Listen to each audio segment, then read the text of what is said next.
रहीम। Dear students, अभी हम question 9 of exercise 5B solve करने जा रहे हैं। इसमें हमारे पास स्टेटमेंट गिवन है, simplify each of the following expressions. तो इसमें हमने ऐड करना है और माइनस करना है। जो फ्रैक्शन फॉर्म में है इसका हमें एलसीएम लेना पड़ेगा। इजी क्वेश्चन है, मुश्किल नहीं है। इसको हम अभी सॉल्व करते हैं। इसका ए पार्ट सबसे पहले सॉल्व करते हैं। ए पार्ट में हमारे पास जो स्टेटमेंट गिवन है that is x over 4 plus x over 3। तो इसमें हमने इसको सिंप्लीफाई करना है। सिंप्लीफाई करने के लिए हम क्या करेंगे, सबसे पहले इसका एलसीएम लेंगे। तो सबसे पहले हमने ये देखना होता है कि अगर तो ये दोनों नीचे जो डिनोमिनेटर में नंबर्स हैं ये किसी के टेबल में यानी एक टेबल में नहीं आ रहे, दोनों डिफरेंट है, तो हम क्या करेंगे, इनको मल्टीप्लाई कर लेंगे आपस में। मल्टीप्लाई करने के बाद अब ये है कि ये नंबर जो है ना इसके साथ मल्टीप्लाई हो जाएगा और ये इसके नीचे वाला जो नंबर है ये दूसरे इसके साथ मल्टीप्लाई हो जाएगा। तो सिंपल हम क्या करेंगे, 3 times x plus 4 into x will be here. तो नेक्स्ट स्टेप में हम करते हैं 4 3 jar 12, this is the 3x and this is 4x। इन दोनों को ऐड करेंगे, it will be 7x over 12।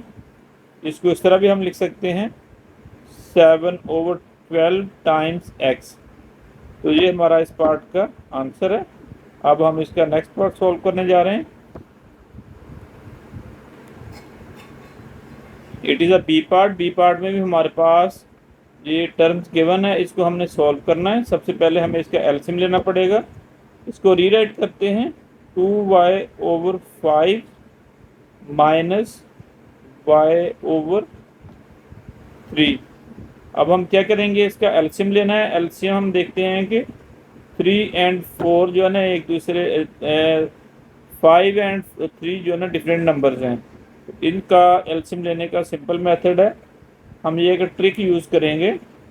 Trick में हम ये करेंगे कि इसको इसके साथ मल्टीप्लाई कर लेंगे 3 इंटू 5 और इस वाले नंबर्स को जो हमारे पास 3 है इसको इसके साथ मल्टीप्लाई करेंगे और इसको इसके साथ मल्टीप्लाई करेंगे। 2y into 3 minus y into 5। अब हमारे पास जो पहली टर्म है इसकी it will be the 6y minus 5y over 15। 3 5 jar 15। आप इसको माइनस करेंगे 6y minus 5y, it will be the y over 15। इसको हम इस तरह भी लिख सकते हैं 1 ओवर 15 टाइम्स y। तो ये हमारा इसका आंसर है सेकंड पार्ट का, दैट इज बी पार्ट। अब हम इसका सी पार्ट सॉल्व करने जा रहे हैं। इस क्वेश्चन के सी पार्ट में हमारे पास स्टेटमेंट गिवन है -3a over 7 plus 3a over 5।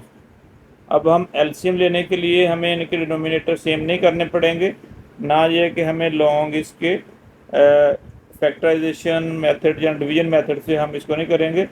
इसको हम सिंपल मेथड से करेंगे कि ये जो नीचे दोनों नंबर्स हैं इसको हमने मल्टीप्लाई कर लिए, दैट इज 7 इंटू 5।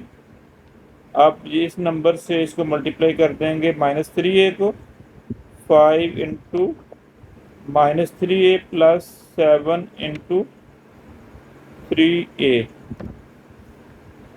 तो जो डिनोमिनेटर में हमारे पास क्वांटिटी है टर्म है दैट विल बी 35। 5 7 द 35।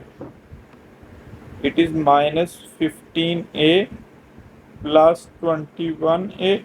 इसको हम सॉल्व कर लेंगे। 21 पॉजिटिव है, इसमें से 15 माइनस करेंगे, इट विल बी 6 और पॉजिटिव साइन के साथ आएगा।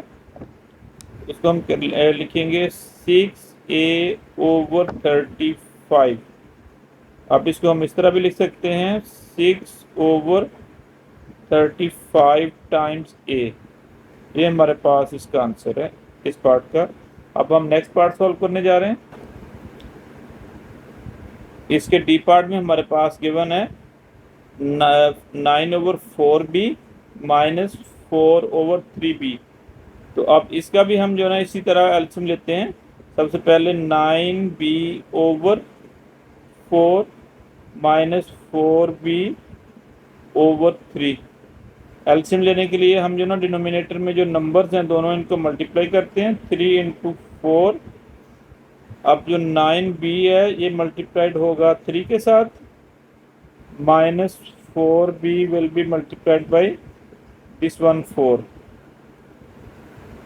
तो हमारे पास इसकी वैल्यू आ जाएगी डिनोमिनेटर की 12, और it will be 27b minus 16b। अब हम इसको माइनस करते हैं, 27 minus 16, it will be 1 here also 1 with plus sign। 11b/12, इसको हम इस तरह भी लिख सकते हैं 11/12 टाइम्स b। ये हमारा इसका आंसर है, और ये लास्ट पार्ट था हमारा, ये क्वेश्चन कंप्लीट हो गया।